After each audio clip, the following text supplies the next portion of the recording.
Hello and welcome to the Foods review of WWE Battleground.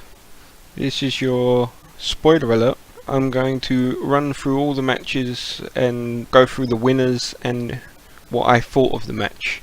If you haven't watched my predictions video, then I'm going to put a link to the video on the screen. Let's begin.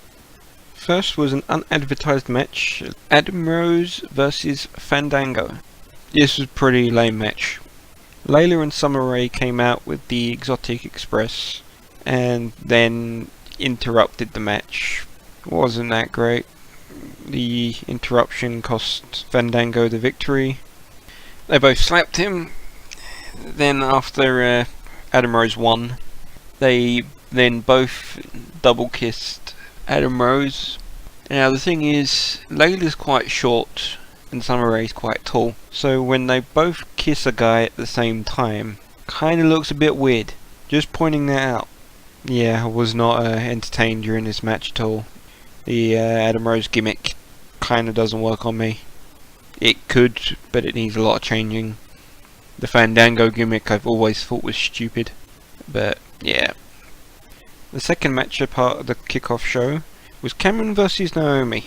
Now, the first thing that blatantly sticks out during this match is WWE saying, "Watch Total Divas, please, please watch Total Divas, please. You want to know what's going on? Watch Total Divas." I don't want to watch Total Divas, really don't. I watched a couple of highlights on WWE.com that was supposed to make you want to watch it. It looks like a pile of shite. But other than that, I will have to admit, Naomi surprised me. She actually was entertaining. She was very aggressive, which made sense during the story. With a bit of aggression behind her, she was actually pretty damn good in the ring. I will say to her, change her finisher maneuver, because I don't like the rear end. Just knocking them over with your backside, kind of not really a finisher in my opinion. She can use it as a signature, but as a finisher it's a bit meh. Cameron didn't have much of a chance to do anything because it was very Naomi on the push, but although she did win the match. She won the match dressed as a schoolgirl. I know it wasn't exactly a schoolgirl, but to me it looked like a schoolgirl outfit down the Summers, with what Michael Cole, I believe, called a schoolgirl pin. Very, yeah. Now we're into the main show. First match of the main show was the Tag Team Championships. The Usos versus the Wyatts. It was a 2 out of 3 falls match. The first fall went to the Wyatts, but it was good, but there's not much that stood out. Second fall went to the Usos, with the dodgiest roll-up I have ever seen. I will have to put it to the member of the Wyatts that got pinned. I can't remember who it was, but he managed to keep his shoulders on the mat, which was amazing how bad this roll-up was. And the third fall went to the Usos, meaning the Usos won the match. Other than the roll-up, I will have to say it was a pretty good match. Not much stood out that was wow. There was the double Usos splash, which got the final pinfall, but it was a good effort. I highly recommend watching it. There's not much to say about it. Next, Seth Rollins had an interview segment. It was pretty, I'm going to win the match, blah blah blah. But then at the end of it, Dean Ambrose attacks him, and what ended up happening was Triple H banned him from the building, therefore cancelling the match. I know why they did it. I'm not happy about it. They did it so they could keep the match for SummerSlam, so that they could keep the subscriptions up, saying, hey, you want to see this match? Look at this shiny pay-per-view. In my opinion, they should have made this pay-per-view event kick-ass. You start building the hype, then you make SummerSlam even better, so then that will keep the subscribers, and then you can go back to your shitty pay-per-views that you have been doing. Next match, AJ Lee versus Paige for the Divas Championship. Pretty good for a Divas match, I will have to say this. Paige managed to reverse the Widowmaker. First time I've ever seen anyone manage to pull that off. One problem I have was it wasn't quite clear why Paige was screaming, "Come on AJ."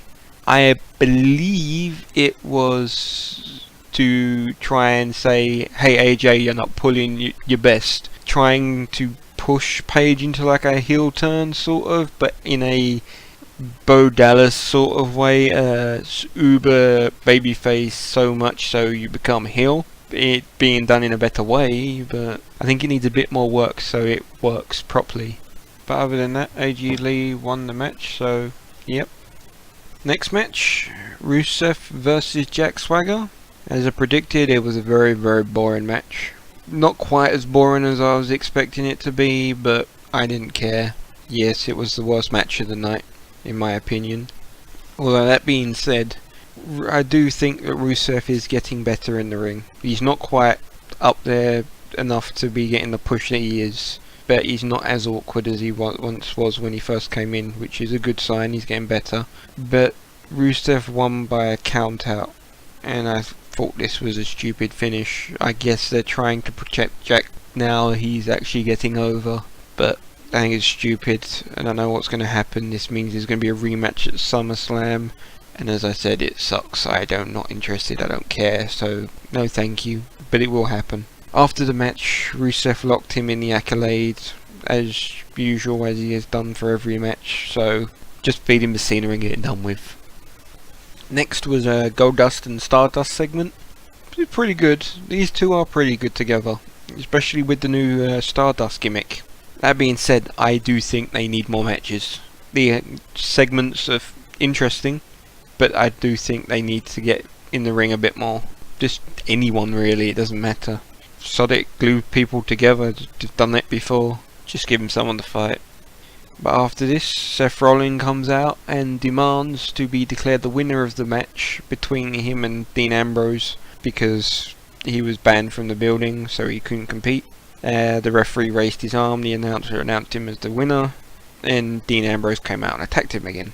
Fair enough, pretty good. I can see the emotion coming out, but they should have had a match. Also, my prediction is for them to, that not only are they going to compete at SummerSlam, that it's going to be a Falls Count Anywhere match. Either that or a parking lot brawl, but that will come again a bit later. Next, Bray Wyatt versus Chris Jericho. Oi. Right, let's get started. This match was actually a good match, but why did Jericho win? Why? That makes no sense. Chris Jericho doesn't need the win. Yes, he just came back, but he really doesn't need it. He's Chris Jericho, nothing's going to take that away from him. If he can lose at WrestleMania to Fandango, he can lose at Battleground to Bray Wyatt. In my opinion, this was a stupid move. Yes, I know, again, there's going to be a rematch at SummerSlam. Why is it necessary? They could have had the rematch at SummerSlam with Jericho losing. If anything, that makes more sense to have this rematch at SummerSlam, because then you have Bray Wyatt wins. I want my win back because I'm the babyface. Okay, they have the rematch at SummerSlam. Then Bray Wyatt wins again, and then he's beaten the great Chris Jericho twice.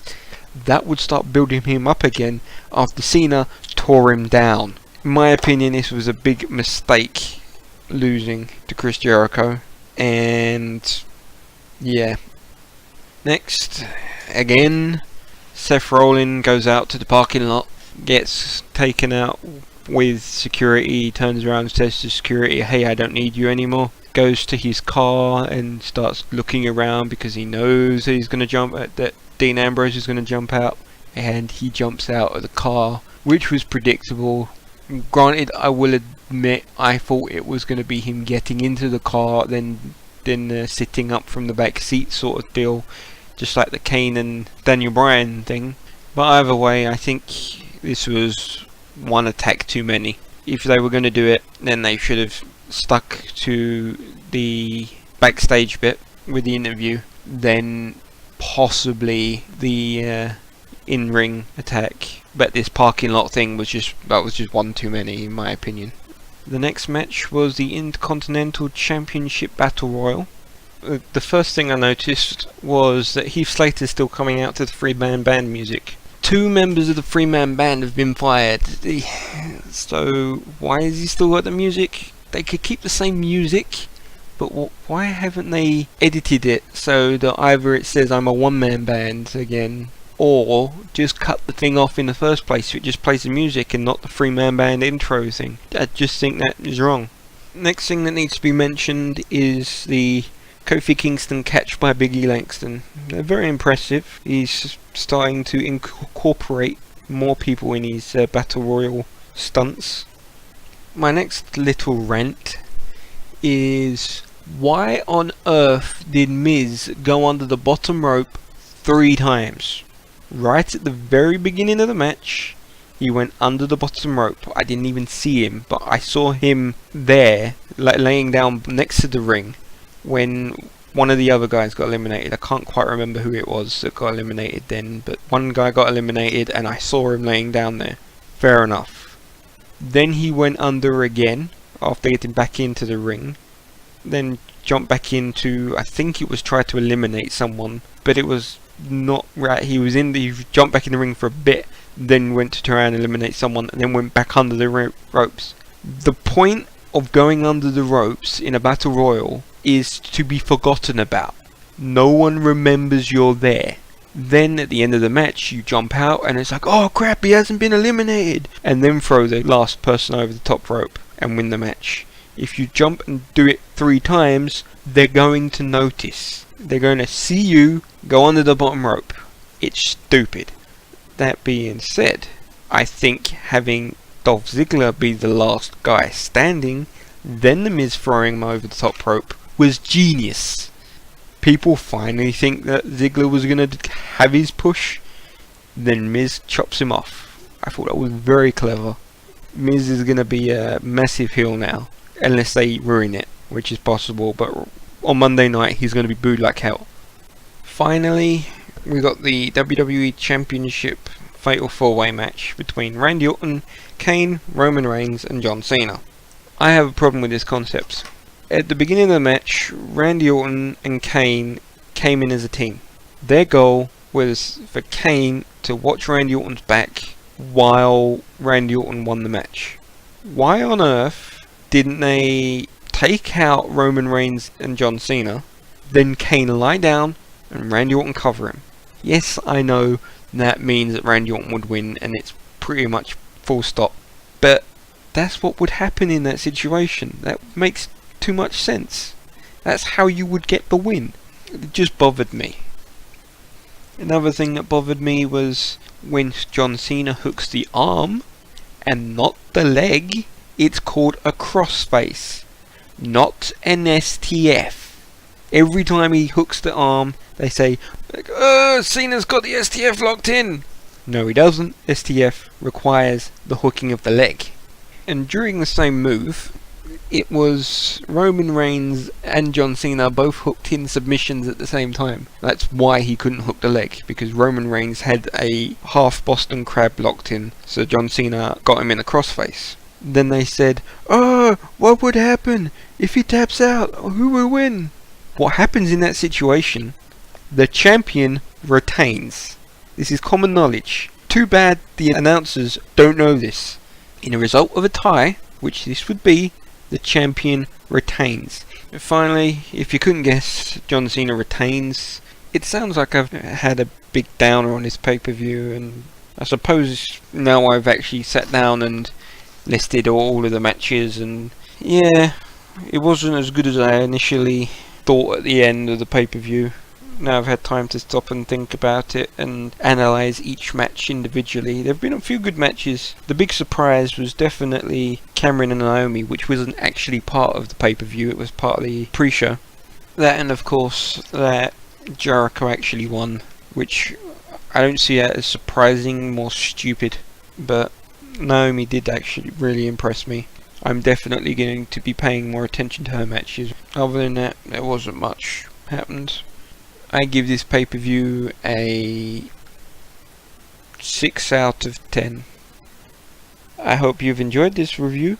If you have, please like, favourite and subscribe. I'm the Food. Thanks for listening.